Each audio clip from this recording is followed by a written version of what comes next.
hər yerdə hər şey yaxşıdır. Amma biz öz ailəmizi özümüzdən kənarda tutmuruq. Tutmamalıyıq da. Çünki bu indi son zamanlar bir termində işlənilir. Müasir ailə modeli. Bəzən sual da verirlər. Müasir ailə modeli necə olmalıdır? Dəyərli izləyicilərimiz, Media və Beyin podkast verilişimizin sponsorları haqqında məlumat vermək istəyirəm.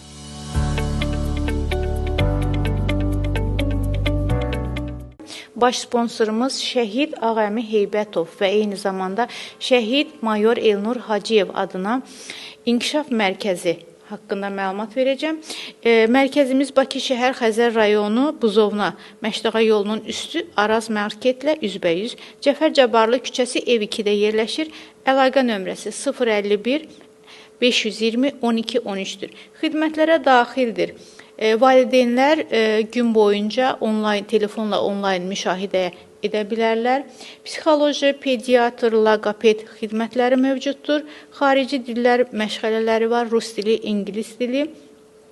Eyni zamanda ətraf aləmlə tanışlıq, məntiq təfəkkürünün inkişafı, şifahi nitqin inkişafı, rəsm, musiqi, gimnastika, şahmat, ekskursiya, masterklass və s. kimi xidmətlər mövcuddur.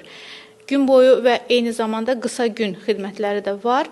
İstəyənlər müraciət edə bilər. Hərə onu bir cürə qəbul edir, təbii Nailə ki. xanım, sizin fikrinizcə doğrudan necə olmalıdır? Elə yeri gəlmişkən bunu cavablandırın. Ümumiyyətlə, ailə, yenə də deyirəm, ailə deyəndə biz ailəni ər, arvad və uşaqdan ibarət olduğunu hesab edirik. Amma vəzifə nöqteyi nəzərindən də əvvəllər belə idi ki, deyək ki, keçən əsrə biz qayıtmış olsaq, biz keçən əsrdə əslində görün neçə formasiya yaşamışıq. Bəli. Ən azından iki formasiya yaşamışıq. Üçüncü formasiyaya da keçid eləmişik, düzdürmü? Biz artıq sonuncu formasiyada yaşayırıq. Amma bir əsrdə 3 formasiyanı yaşayan ölkə, bu o qədər də zarafat bir şey deyil. Bir formasiyadan digərinə keçid edəndə istər-istəməz bu ailə institutuna da təsir göstərmiş olur. Ailədən yan keçmir. Amma biz yenə də bütün formasiyalarda, mən bunu belə ürəklə deyirəm ki, yenə də biz öz ailə institutumuzu saxlamışıq.